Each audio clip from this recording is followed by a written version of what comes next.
44% of leisure travelers and 57% of business travelers always comparison shop on third-party websites before officially booking. And the top 5 online travel channels combined get about 230 million site visits per month. So you can see that the reach these sites have is really enormous. And as we said, we really think it's important to have fun, and storytelling is so important no matter who you are. Even if, obviously it is key to what we're doing in creating a digital travel magazine, but when I think about hotels and the way that they're presenting information, even on their own websites, they should be telling stories. Like, I can't even tell you how many times I go online to a hotel's website to find information, and it's boring. And we believe that it's important to have fun no matter how you're presenting that information.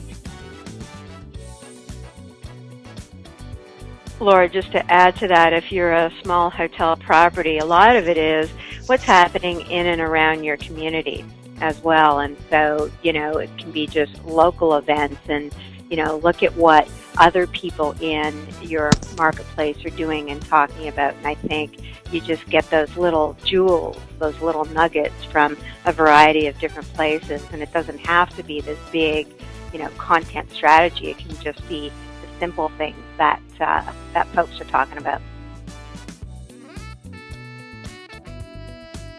And I'll paraphrase his question.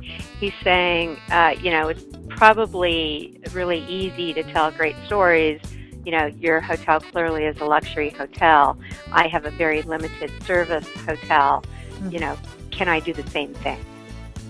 Yeah, that's a great question. I think it something I'll cover a little bit later too, but it all comes down to curiosity and passion. I think you can find those stories no matter where you go, and I'll use a couple examples later, but look at your personnel, look at what's happening in the community, take that story and flip it upside down a little bit. And yes, all hotels may not be pet friendly or have certain destinations and things like that allow you to do that, but I think you really have to dig into your own curiosity and passion and find those pieces.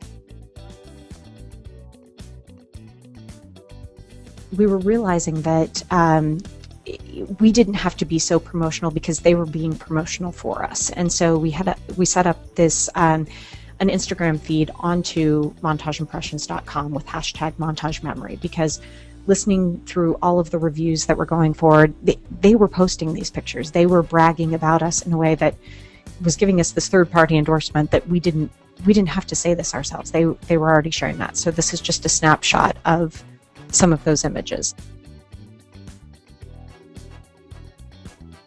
I think it's good just in saying all of this, though, like how are we seeing results with this too? It's nice that you set these things up, but are we really seeing traction from it? And just as an example, so through this one example I gave of the impressions and content marketing, we've seen 3 times more revenue through these channels than some of our traditional channels. And granted, the traffic going to these is highly qualified. It is our, we've just launched recently, so it is our guests going to these, but it's now just a matter of growing that audience. And a statistic I read about from the Custom Content Council was that 61% of consumers say they feel better about a company that delivers custom content, and they're also more likely to buy from that company.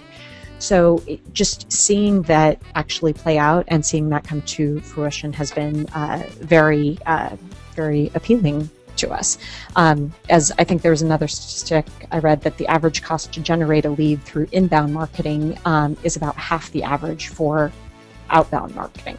So getting them to come to us and engage has been highly successful.